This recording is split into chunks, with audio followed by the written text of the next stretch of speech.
This is a 1993 Technics RS-TR333 double cassette deck. Its signal-to-noise ratio is 74 dB with Dolby C noise reduction engaged.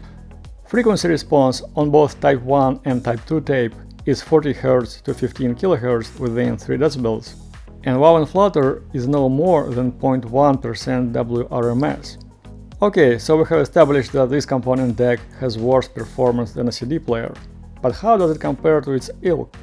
Using information from 1993 Stereo Reviews Buying Guide, I compiled a spreadsheet with prices and features and then plotted several graphs with key specs. First, there is a tenfold difference in price between the cheapest and the most expensive models, but the majority of the tape decks are priced between $200 and $500. Machines cheaper than $200 have their specs significantly worse than average. Machines priced between $200 and $400 are decent everyday workhorses. Extra $100 or $200 would buy upscale features like higher quality magnetic heads, separate record and play heads, 3 motors, dual capstans, auto calibration. And when the price reaches $1,000, the return diminishes to bragging rights of owning an Akamichi or a Bang & Olufsen. The TR333 is priced just above $200 and spec'd at the low margin of every measurable parameter. It is right on the fence between a half-decent machine and a BPC, black plastic crap, a derogatory name some tape heads use for cheaply made low-end machines. In fact, some would say that this deck is deeply in the black plastic crap territory. It has a molded plastic faceplate and plastic knobs, not machined aluminum ones. It is a double cassette deck, meaning that its target customer was not someone who listened to pre-recorded tapes or who made his own recordings of an LP or a CD, but probably a student who saved money by copying off his friends' cassettes. To achieve lower price, the mechanism uses a single motor per each cassette.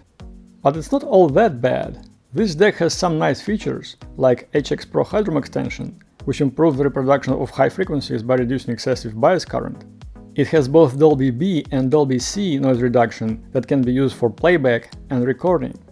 It has a bias adjustment knob, although doesn't have auto calibration. Auto reverse, which is disregarded by serious tape heads, is useful for parties, and there are guides to better align tape with the head. Each mechanism uses 2 metal flywheels to improve tape speed stability. I measured wow and flutter, and it's within the specified limit. Can you buy a similar machine brand new in 2021? There are a few new machines available, with price ranging from affordable to unreasonable. There is a trio of Ion, Marantz Professional, and Pyle. The mechanism is a copy of an inexpensive tension mechanism with mechanical playback controls, 1 motor and a single plastic flywheel. I'm going to plot the specs of these machines on the 1993 charts without price adjustment. The offerings from TEAC and its professional division Tascam are a bit more upscale, having better fit and finish, and a similar inexpensive mechanism is controlled with a solenoid.